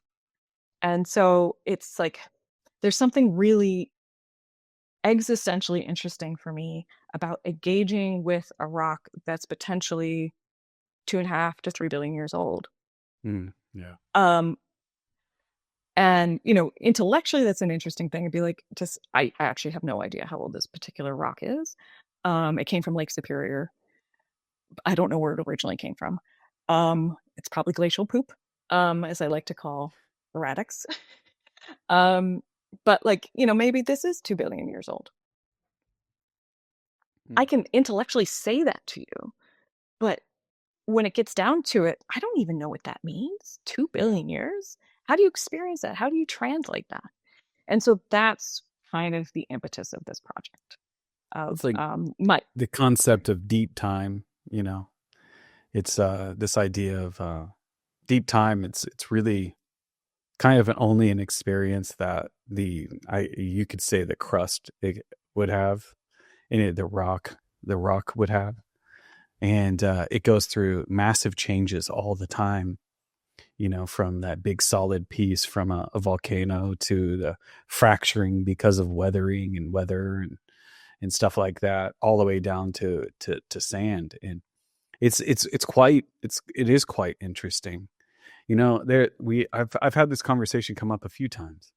And we're going to jump into the images here in a second, but There was a friend, not a well, I guess a friend, but Al Bryden. He does these interesting solar graphs, and he puts these cans. He makes like 15 of them, and then he plants them out in the forest, and he waits months, sometimes a year, before he can actually retrieve them. And it just records just traces of the sun and the pattern of the sun, and it makes these crazy patterns because you see kind of the progression and the movement of the planet. And I asked him, I was like, so do you think that's how trees see? But they're here for like 400 years. Do you think that's how they see the world? Like that little strip, chasing that little dot around. It makes you wonder if like uh, a rock, how they would actually experience it. Do they feel rain? Do they see it through rain and through weathering? No. Like, or through vibration, maybe from the planet as it shakes because of a volcano or the earth crust moving. It's just it's interesting. It's to kind of think about the perception of time, and if it even is perceived by it. Is it just inanimate? That's fascinating. You So got me going there. no, I mean it's I love this topic. Like I could Yeah. talk about it for a long time. I mean, like I made a book called How to Understand a Rock. By the way, you can't. Um that's I mean, okay, you can understand a rock In a very scientific, you know. in a very scientific way, but I feel like scientific knowledge is amazing and wonderful, but it silences the magic and joy Sure. sometimes. And Yeah. so while I was sort of doing research for this book, or this project, I read The Annals of a Former World, totally forgetting the old guy's name. And then I read Trace by Laurent Savoy and um, Robin Wall Kimmerer's Sweetgrass. And all of these books are kind of talking about the natural world, how we engage with it, its meaning, but also its sort of its history. In Annals of the Former World, that was the first time deep time was really discussed. It's going to drive me nuts, his name. But I'm also, um, yeah, so he was the first person to coin the term deep time. Mm. Um, and so thinking about his ideas around deep time, and then in Robin Wall Kimmerer's Braiding Sweetgrass, she talks about, and this isn't her language, but like her theoretical idea, but she brought it to basically more wider audience, which is the language of animacy in some indigenous languages. And the area where I'm working is Anishinaabe territory. So some Americans might say Ojibwe. Um, and in Anishinaabe so the language of Anishinaabe people, it is a language primarily of verbs. So if I'm going to talk about a rock, uh, which is asin, ASIN, um, it means not rock as a noun, but a verb to be a rock. Mm. So if you think of this to be a rock, it means it's constantly morphing and changing. And how I perceive that morphing and changing is immaterial because my time scale is completely different. Exactly. And you can translate that to be a river or to be a lake or to be a bay. And I think a bay, a lake, or a river are two of the best examples because they are physically moving Yeah. for our eyes to see that change. But then I was like, I found that much more interesting within geology because when we start to put animacy to things that we, in say, Western languages, don't put animacy in, then it's like, okay, how does one engage with their world? And when I was thinking about, okay, a rock is something that's constantly moving, it is animate, my little girl self was just like so squirrely happy when I read that. Because I was like, yes, that's always what I thought. These were friends. These were items that I brought with me back home to show my friends back in the US about the wonders that is Canada. I know it was very childish and all that other stuff. But yet, all of these rocks felt like king as a kid. They felt like someone who is safe.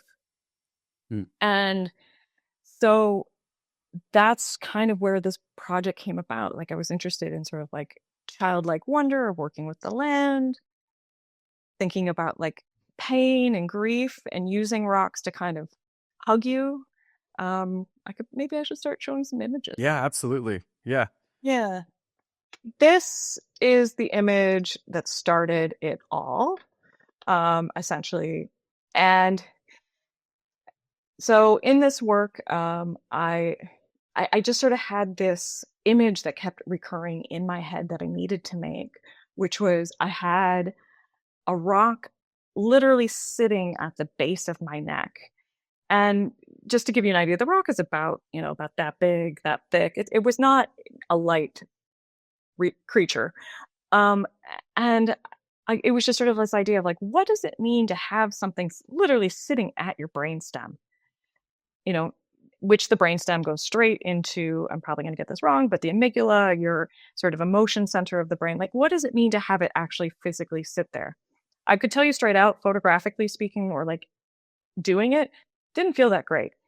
But I wanted to know, is like, what did it mean for then you to look at that? How did that make you feel? And what I've always enjoyed is like a lot of times when people see this image, they go, oof, like they have a very physical response to it.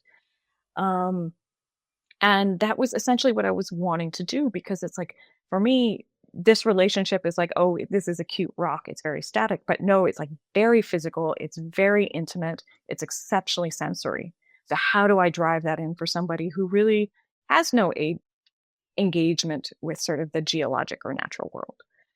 Um, if it's okay, I'm going to zoom in and out between Please, the views. as you Yeah, wish. because I think that'll help a little bit better instead of just like scrolling through them. So a lot of Do the as you wish. work, yeah, it started where it was just sort of like, and these were rocks that I had sort of found on kayaking expeditions or really just, I found some kind of joy about them. Like I just love the color of the pink that's in this particular one. And so with this image here, I'm like thinking like, all right, we're kind of building a sculpture together. I was thinking a lot about Erwin Room's um, minute sculptures. I don't know if you know that work.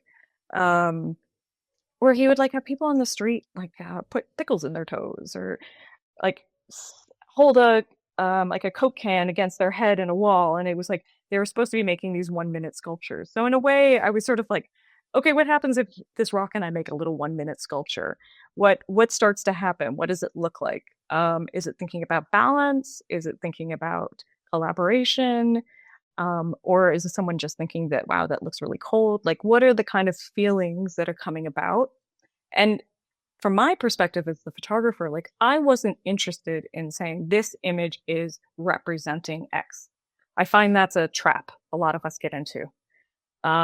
Instead, it was more like this image expresses many different things to many different people because we all exist in different and experience the world in different ways.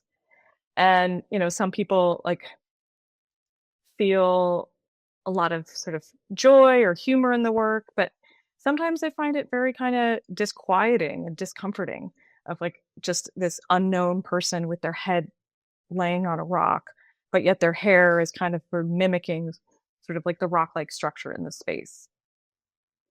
I have to say, like when I've been making this work, like these self-portraits do take quite a long time, not to make, but to develop.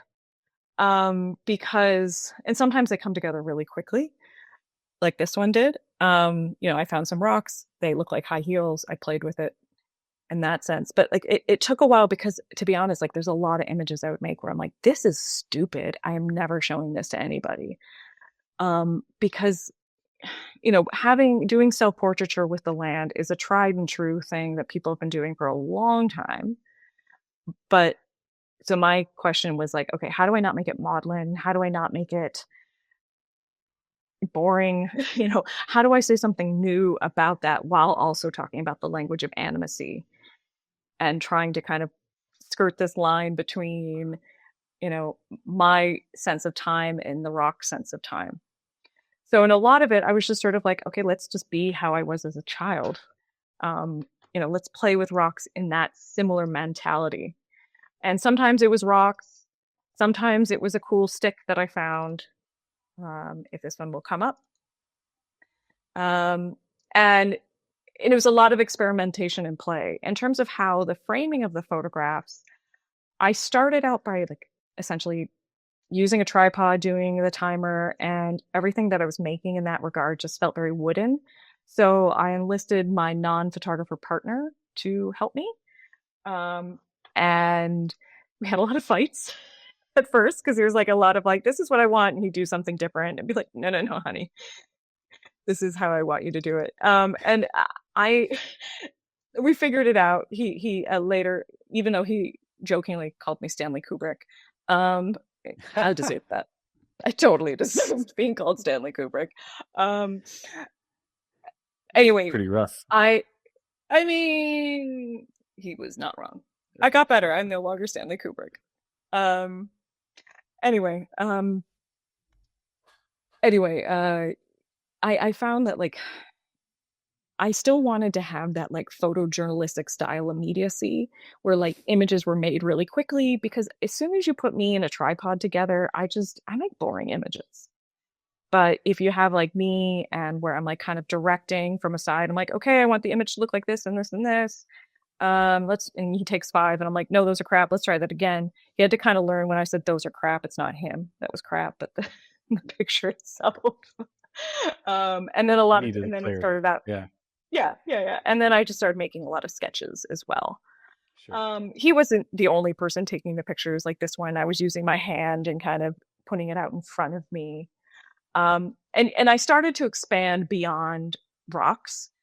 Not because I thought, the rocks are boring. It's just like I started thinking like, okay, the rocks, oops, didn't want to jump to that one too quickly. The rocks are always a theme within the work.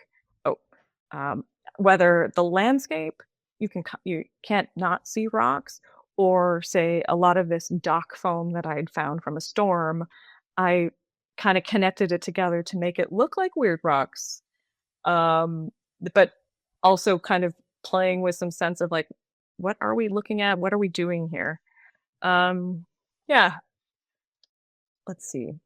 Go to some of the other contact sheets. If you have anything you want to say in regard to some of what I'm talking, or I can just keep babbling. No. I think this idea of the animus is really quite interesting. And, I couldn't help but think about, like, number one, how humans use rocks. We use it in everything. Rocks are everywhere. They're such a big part of our lives, but yet we rarely ever think about it. But maybe we do. I don't know. They make up the stones often in our streets, to the bricks in our walls. They're everywhere. But this idea of animus, though, and I was thinking about it in comparison to a human being. And you think about a human, we move at a certain speed. And if people aren't, or things aren't moving at our speed, it doesn't exist. It's dead, However, if you're talking about something with deep time, right, where its very existence, its very form changes and molds over 1,000,000 years or a few million years, that animus movement happens very slowly. Does not mean it's not moving or doing or being or whatever. It just has a lot different sense of time than we do. And it's really interesting to think about. And to see you playing with it in your photography is fascinating. It's really, really interesting. I have to actually, what brought me to this originally, not just me intuitive playing as a child, was actually Tolkien, and the Ents. Oh yeah, I loved it. Yeah, Yeah. love the Ents. And I mean, it just takes a long time to say. Because they're Ents. They don't have to move and talk as fast as we do. Yeah, they can take forever. No, I know. You know what I'm saying? I just nerded right there for you, didn't I? I mean, I did bring up Tolkien. I did bring him up. It's one of my favorite. Yeah. Yeah, same. And I mean, I think anybody who's slightly of a naturalist will love Lord of the Rings, and love beings. Um, but yeah, it was just sort of like I'm just trying to figure out like, can I relate to their time scale? Spoiler alert, I cannot. But I still wanted to sort of think of like what I could do that with that. In addition to like, I want to bring up this image here because it is a bit different. Like a lot of them are kind of silly and playful, and this one it's weird and painful. So not silly and playful. And but I was thinking about like the relationship between landscape and pain. And but yet how the pain is clearly very temporary. I mean, as soon as I find the photo I like, I'm gonna just take those little things, take off the pine needles off and take off the rubber bands. But it was sort of like, pain is also like this very temporary thing that we all experience in life. Sometimes that temporariness of pain, unfortunately, some of us, it's our entire lives. Others of us, it's a simple kind of pain. So it's like I wanted to sort of think about that in relation to the land, again, without answering any questions about what I want to talk about with pain, but just sort of like, what does that mean in relation to sort of existing within a space? How can I use the land in a way that kind of both creates joy, but also creates pain? Yeah. But it's like a choice of pain in a way, which makes me sound like a masochist. Um, uh, so not intending to sound like a masochist. Um, but the other things I was interested in thinking about as well is like, again, getting back to architecture, like building structures from found things, like sticks that beavers leave around. And thinking about this idea of like, why do we constantly need to build structures on land and feel like they need to last for thousands of years? And, from the geologic standpoint, the length of time a building lives, whether it's, 30 seconds as this guy was, or several thousand years, like for in a geologic sense, it's completely immaterial. Um, and so it's like, but thinking about like, okay, I'm thinking about play, I'm thinking about these minute sculptures, and I'm working in a really, really quick way, almost as quickly as sort of like the weather changes. And which is in complete antithesis with what I'm trying to talk about in relation to deep time. So, like, I kind of want to lean into the contradictions in this work as well. Like, it's sort of like I'm Mm. toying with a lot of different like weird ideas, some of Mm. which, you know, clearly make sense, but some of them are, it's a tenuous idea that I'm playing with, and I'm okay with that tenuousness. Sorry, this one's not coming up.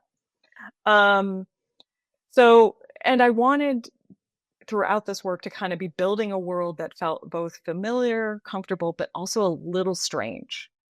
Mm. Um, Part of that is, from like the Canadian historical conventions, like the area in which I'm photographing in, it's called the Georgian Bay.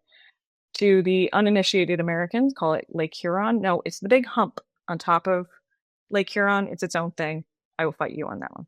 Not you, but whoever is going to disagree in the comments. Um, Just work anyway, here. yeah, you just work here. So the Georgian Bay occupies a huge, huge part of sort of like the Canadian imaginary. It was very much part of the colonialist project, all those other not so fun things. And so I have never made work in this place that in a place that quite frankly has made me who I am as a person, the reason why I live in Canada, so on and so forth. Um, because it's like I felt like I couldn't get this monkey off my back of like sort of like the Canadian iconography. And that's not why I made this work, but it's sort of like I wanted to speak within this landscape, but I didn't want it to be like as soon whatever I tried to say, it would just be like, oh, that's just a redux of Tom Thompson or a redux of so forth. So it's like, okay, how can I still speak with this place in a way that is true to who I am and true to how I feel it and see it? Which is a place that is deeply animate, that is both beautiful and sublime, but also a bit scary. That, is where I find joy and humor, but also, sadness and fear. Um, Actually, this was joy. That was really fun to see. um, and other sort of questions of relating within the space. Mm. Um, relating to, seeing something frozen and it reminds me of either a coffin, I'm going to jump out, or, being on the actual physical lake in the winter time where everything's frozen and seeing these sort of like angels being sort of constructed into the snow. Mm. And so for a lot of the sort of landscape images, I wasn't necessarily interested in making landscapes in the traditional sense, but as a way to build this world and to also find other friends, as it were. Um, It's interesting. yeah. So how did it take form in the book? How did you tell that how Yeah, did you that was capture those ideas in the book? Did you have help making the book, or did you do it yourself? Yeah, so I did have this book would not be existing if it wasn't for the Penumbra Foundation. They have a risograph residency where essentially you go to their residency for a month in New York and you make it into a risograph printed book. And so I had help through Penumbra, and then I also received some grants from a local museum. And then outside of the financial help, Christian Ordonez, who you've interviewed, helped me with the sequencing and mostly the text-based elements of the book. Um, I find most photographers, we don't understand text. So I really needed the help of a designer who understood text, because there was poetry, or is poetry and writing within the book. Sure. Um, so I'll just start kind of going through the book. The whole book was it's perfect bound, about 80 pages. And in terms of, for the Rezo nerds, the colors that it uses are black, and then the other colors are uh, red, purple, and yellow. So the CMYK images are CMYK kinda, to use that term from like Travis Shaver. And then the cover was screen printed by myself and Joe Yetter in Toronto. So how it came together was, honestly, was me working in the studio at my job, moving prints around on the floor and sort of thinking about sort of having the viewer go kind of in and out between these modalities of viewing. So viewing as like a large scale, to having, like a full bleed image, to an image that's like has a lot more sort of room and in a white space. I sequenced the book as sort of like 3 chapters, and between the chapters, the feeling state is essentially, it starts with a poem and then has a series of images that are basically just 2 sizes. These are the 2 sizes that you see. And then the end of each chapter, there will be like a diptych, and we'll get to seeing that in a second. Really, how I was thinking with the book is, it's like, okay, how do I think about deep time? How do I think about unanswerable questions? I'm looking at my notes right now. How do I think about, something that is both intimate and sensory, that is about the language of intimacy, but that isn't necessarily verbal or part of like um, Western language. And so how I came to that is thinking about the concept of waves, like physical waves and echoes. Um, in all environmental landscapes, especially very water-based stuff, life is cyclical. You have, big waves and small waves. Those waves can kind of push you off kilter. They can push you into shore. They can be timed, or they can be rogue. And so when I was thinking about the edit, it was sort of like I was having sort of these like punctuations of sort of like almost like a rogue wave, like a full page bleed, and then to sort of like these more like sort of softer images, to kind of lull you a little bit. And in the effect, what I wanted to be read like a poem, no, like a book of poetry. I would say the best sort of critique that I've received, or the one that I really enjoyed the most, came from my grandfather. He said, every time I look at the book, I understand it a little bit more, and I still don't understand it, but that's the point. Mm. And I was like, yeah, I call him Ipa. I'm like, yeah, Ipa, that's exactly the point. The point is just to experience and to think about how one experiences with place. And you, the viewer, are experiencing it through an intermediary, the book. So for you, your experiential knowledge or your experiential present experience is with, thinking about the page, the texture of a risograph printed ink, the smell of the book, and then the interplay between dark and light images, color images, and so forth. I think this is the last of the images that I have from the series. You did a really good job with that printer. Thanks. Yeah, that's a tough one. I learned about it here in France, but they called it a riso. Riso, yeah. A riso. Yeah. Yeah. Yeah. Yeah. So Riso, I have to do it with the accent because that's the only way I can remember it. And when I heard you say it, I was like, oh, wow. Those are amazing printers. They make some fascinating things, but the way you were able to create color images is quite cool. How do you feel that printing process contributed to 100%. presenting? What do you think it was about it? Okay, so the book, like, it came out of this idea of wanting to have a deep sensory engagement and with a place. And printing riso is a deeply sensory process. Just to go to one of these images. So this image is 3-color. I'll see if I can zoom in so you can see the sort of rosetting. Obviously you can kind of see it a little bit in here. So it had to pass through the printer twice, but so it went through. It's a 2-gem printer we had, so it did the yellow, and then it did the yellow. It did the purple, and then the red, and then it had to dry for 24 hours, and then it went through and did the yellow. People don't realize that about that thing. This isn't like it just shoots out and it's ready to go. It's a process. It's a process, and to be honest, I'm a technical person in the sense that I'm a photographer, but as a photographer, I'm not a technical photographer. And so I had to get help because a lot of the prints I was getting out were just deeply ugly. Yeah, and they mess up. You go through a lot of rounds with it. I definitely, I don't think I ever figured it out. So I'm admiring you. Thank you. I cried a lot. There's a lot of crying. I had, my partner was there. He did not call me Stanley Kubrick that time. I'm pretty proud of it. Yeah, so I wasn't a jerk. But there was a lot of times he'd come and see me after he'd been around New York gallivanting for the day, and I'm in this windowless room, and he's like, "How are you doing?" And I'm like, "I'm crying." While my 15-year-old one good one. I just want one. Yeah.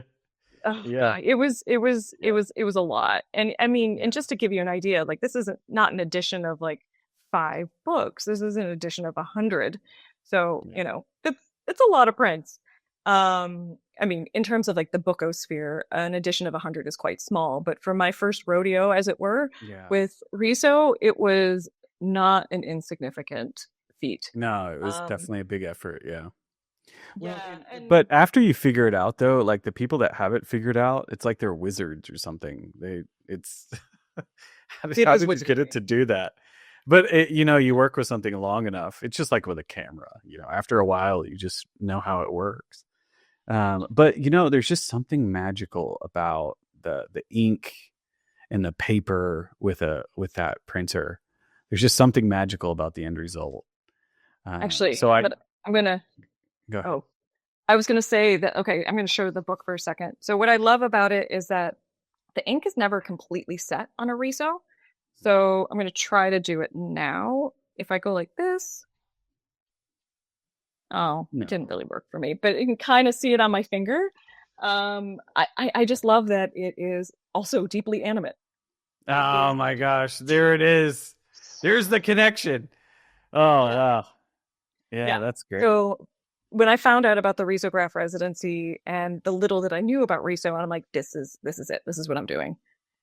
This is how the book has to be. Wow. Yeah. So, Um, so, hold on. I'm gonna give you another time check. I think we're right at 2 hours, so we need to like get to the final question. Wrap So, it up. Sorry. yeah, yeah, yeah. But I'm just gonna add a question, and we can just finish off with that. So, how can people find the book? Is it somewhere? Is like, are they already sold out, or is it something that No. they can still get? Or talk to me about that. Yeah, so I know it's for sale. The Penumbra Foundation, they sell it on their website. I also sell it through my website. And in terms of sold out, it's getting pretty close to being sold out. So I think I have like maybe 10 copies left. I don't know about Penumbra, how many they have left. And I do know for a time that Printed Matter was selling it. I don't know if they updated their stock or anything. So yeah, that is where you can get the book. So from that project, if you were to kind of reflect on it, you have this final body of work. I'm sure you could do some other things with it, but what was like the big thing you learned that you kind of that like really stayed with you? I think a lot of times when you take on a project and you start making and doing and stuff like that, you're kind of in that making process, but sometimes you kind of fall upon a discovery of some sort. What is that for you, do you think? For me, it's planned serendipity. Mm. So I will, Planned because I'm serendipity. still, yeah, I'm still working on this project actually. Right. Yeah. Um, Isn't that a double negative? Isn't that like, or like that's not a double negative, maybe a double positive. Aren't they contradictions? yeah, totally contradiction. That's the point. Okay, fair enough. All right. I was like, what? I I was talking with somebody about my work once, and I said that I like to take things to their most logical conclusion. And she's like, no, no, no, no, no, the most illogical conclusion. And so it's kind of the planned serendipity. So, in other words, Mm. I will sketch out what I want to do for, say, like my next images, like my next self portraits, um, all the while knowing that, say, the weather patterns that day, any other factors can just sort of go, no, you're not doing that. You're doing this, which is again kind of like how I used to work as a photojournalist. I would say, okay, I'm going to do a portrait of so and so, and we're going to do it like this, and we're going to use this lighting, and blah, blah, blah. And then you get there and you're like, oh no, we got to do it here. This is where the best place to do it is. So it's like I'm planning all the time and I'm doing a lot of research, but honestly, it just sort of happens sometimes. And sometimes the happening is ugly. And sometimes the happening kind of takes me into this weird new realm that I hadn't thought about prior. Mm. I think that's interesting. Now it actually makes sense. And if you've ever photographed and ever had a project and ever filled out a brief for a photographic project, you realize that about 80% of it is stuff you already thought about, and the rest of it is just not. It just happens in the moment. So it is kind of planned serendipity. But you planned to be there, so you were able to catch the serendipitous moment. So it's going to happen anyway. So yeah, that's interesting. That's fascinating. I just have one final question for you now, which is the one I ask everybody, and it might be a little easier for you as a teacher, but it's, do you have advice for photographers out there, anybody out there up and coming? I have a second question you can answer if you want, in place of that one, which is, what would you have told your younger self in order to get yourself here? And so you can take either one of those questions if you feel like it, one only or both, whatever you want. So, I will speak to the younger artists because I speak with younger artists a lot. Okay, guys, it's hard. It's really, really hard. But the thing is, you're always going to be an artist. That is never going to change. You're always going to be a photographer. And if you put your camera down today and don't pick it up in 5 years from now, that doesn't mean you're not an artist or a photographer. So, and I start with this one because I find a lot of students when they finish with undergrad, they're just sort of exhausted. Like they feel exhausted by ideas, they feel exhausted by just having to try to work to be an artist, because it's not easy. And I just want to say that breaks are okay. Breaks are actually important, because they get us to where we need to be. Because to be honest, between 2017 and 2020, I didn't make much work, and the work I made, like I said, was garbage. Yeah. And that I needed to do the garbage to get to making a weird little book about rocks. And so just realize that like everything is incremental. You're just sort of building and building and building. And that one day you're going to be a cute little 80-year-old with your camera somewhere talking about the good old days of I don't know what. So yeah, just keep doing it. You're going to be an artist today. You're going to be an artist next week. And you're going to be an artist when you're hopefully 80. There it is. Yeah. There it is. Thank you so much for coming on. Like it was great speaking with you. You got me thinking of all kinds of stuff. Good. Now I'm imagining a Becker's like project of homemade like shelters. You know what I mean, for protest. I'm thinking about animus and long time. What that actually means to move, but very slowly. I loved your little motivational speech there at the end. It's it's funny is I often hear things that I need to hear myself. I've taken a break myself, after my master's. I just kind of was like, now I just kind of reach and connect with artists and stuff like that. But you're right. We don't ever lose it. It's always something that's a part of you. And even if you didn't think you were an artist before you went to art school or did whatever, you always were before, whether you knew it or not. So that's amazing. I will, this is the section where you can actually share with how people can connect with you. If you have an Instagram, if you have a web page, share it with us now so people can follow you or get updates and all that stuff. Yes. So I am on Instagram. My Instagram handle is Kate P. Schneider. P stands for I'm not telling you. And you can go visit me on my website, which is kateschneider.net. I'm fancy. So to keep that in mind, you know what, while you're saying this, I'm realizing I should probably start doing an email blast every once in a while, but and I think I'll probably just do it on things that I find really exciting around photography or rocks. So if you want that, that's what I'll be doing. Nice. But yeah, that's how to reach me. And this has been so fun. Yeah, it's a blast. Talking about all my favorite things. Yeah. And not just me. I'm talking about rocks, talking about protest. Yeah. I think this last episode, it really rocked. Thanks. Yeah, it was. Oh, I love a good rock pun. Yeah. All right. Well, thank you so much for coming on. It was great. Thanks. Well, I'll see you around and be well. To all those that have made it this far, thank you so much for joining us on the Urbanaut Podcast. If you like content like this, please like, share, and comment. You would not believe how far that goes. When you talk about supporting this show, if you want to, a like goes so far.